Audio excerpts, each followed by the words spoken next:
আজ দীর্ঘ ৬ বৎসর পর আপনারা আবার একসাথে ফ্যাসিস্ট মুক্ত বাংলাদেশে একত্রিত হতে পেরেছেন। সেজন্য আল্লাহর কাছে হাজার শুকরিয়া আদায় করছি। দীর্ঘ ফ্যাসিবাদী বিরোধী সংগ্রামে যারা শহীদ হয়েছেন এবং সম্প্রতি জুলাই আগস্টের ফ্যাসিবাদী শাসকদের নির্মম ভয়াবহ দমন নীতির কারণে গণহত্যায় যারা শহীদ হয়েছেন তাদের প্রতি আমি শ্রদ্ধা জানাচ্ছি। যারা আহত হয়েছেন তাদের প্রতি জানাচ্ছি আন্তরিক সমবেদনা।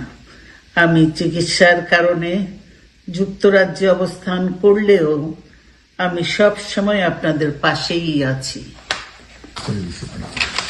দীর্ঘ 15 বছর গণতন্ত্রের জন্য, আমার মুক্তির জন্য আপনারা যে নিরন্তর সংগ্রাম করেছেন এবং আমাদের অসংখ্য সহকর্মী প্রাণ দিয়েছেন, জুলুম নির্যাতনের শিকার হয়েছেন এবং প্রায় ১.৫ লক্ষ মিথ্যা মামলায় জর্জরিত হয়েছে, এখন আদালতের বারান্দায় ন্যায় বিচারের জন্য ঘুরে বেড়াচ্ছেন।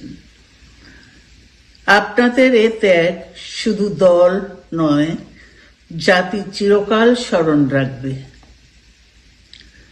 দেশ আজ এক সংকটময় সময় অতিক্রম করছে। আপনাদের এবং ছাত্রদের সমন্বিত আন্দোলনের ফলে ফ্যাসিস্ট শাসকেরা বিদায় নিয়েছে। একটা অন্তর্বর্তীকালীন সরকার গঠিত হয়েছে। তাদের কাছে জনগণের প্রত্যাশা, রাষ্ট্র মেরামতের ন্যূনতম সংস্কার দ্রুত সম্পন্ন করে গণতান্ত্রিক ব্যবস্থায় ফিরে যাওয়ার জন্য সকলের কাছে গ্রহণযোগ্য একটি নির্বাচন অনুষ্ঠান সম্পন্ন করা। আমার অবর্তমানে দলের ভারপ্রাপ্ত চেয়ারম্যান, সিনিয়র নেতৃবৃন্দ এবং আপনাদের সকলকে সাথে সঙ্গে নিয়ে নিরন্তর কাজ করে দলকে সুসংহত করেছেন। আমি আপনাদের ধন্যবাদ জানাচ্ছি। আমি বিশ্বাস করি আপনারা শহীদ প্রেসিডেন্ট জিয়াউর রহমানের আদর্শে আরো উজ্জীবিত হয়ে আগামী নির্বাচনে সাফল্যের জন্য ঐক্যবদ্ধভাবে কাজ করবেন। এমন কোনো কাজ করবেন না যাতে আপনাদের এতদিনকার সংগ্রাম, আত্মত্যাগ বিফলে যায়। আমাদের সব সময় শহীদ প্রেসিডেন্ট জিয়াউর রহমানের সেই উক্তি মনে রাখা দরকার, ব্যক্তির চেয়ে দল বড়, দলের চেয়ে দেশ। বাংলাদেশের সর্বস্তরের মানুষ, বিশেষ করে তরুণ সমাজ আজ এক ইতিবাচক গণতান্ত্রিক পরিবর্তনের জন্য উন্মুখ হয়ে আছে। ক্ষুদ্র ক্ষুদ্র সংকীর্ণতা ভুলে দেশ ও জাতির বৃহত্তর স্বার্থে আমাদের কাজ করতে হবে। এখনো ফ্যাসিস্টদের দোসররা এবং বাংলাদেশের শত্রুরা গণ অভ্যুত্থানের মাধ্যমে প্রাপ্ত অর্জনকে নস্যাৎ করার জন্য গভীর চক্রান্তে লিপ্ত রয়েছে। ইস্পাত কঠিন ঐক্যের মাধ্যমে জনগণকে সঙ্গে নিয়ে এবং চক্রান্তকে ব্যর্থ করে দিতে হবে।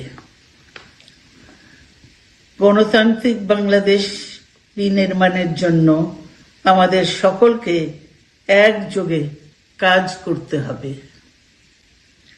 আসুন আমরা আগামী দিনগুলোতে শহীদ জিয়াউর রহমানের স্বপ্নের আধুনিক, সমৃদ্ধ ও গণতান্ত্রিক বাংলাদেশ বিনির্মাণের জন্য আমাদের সর্বশক্তি নিয়োগ করি এবং এত ত্যাগের বিনিময়ে প্রাপ্ত এ অর্জনকে সুসংগত এবং ঐক্যকে আরো বেগবান করি। আমি যুক্তরাজ্য থেকে অসুস্থ অবস্থায় আপনাদের আহ্বান জানাতে চাই, আসুন জনগণকে সম্পৃক্ত করে বাংলাদেশ জাতীয়তাবাদী দলকে পূর্বের ন্যায় আন্দোলন, সংগ্রাম ও রাষ্ট্র পরিচালনায় নেতৃত্ব প্রদানে আরো ঐক্যবদ্ধ এবং সুসংহতভাবে গড়ে তুলি।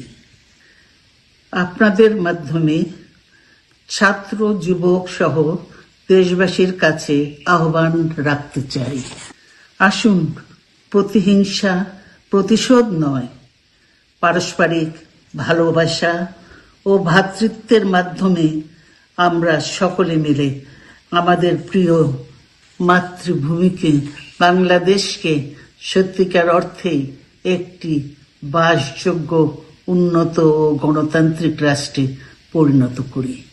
আল্লাহ হাফেজ। বাংলাদেশ জিন্দাবাদ।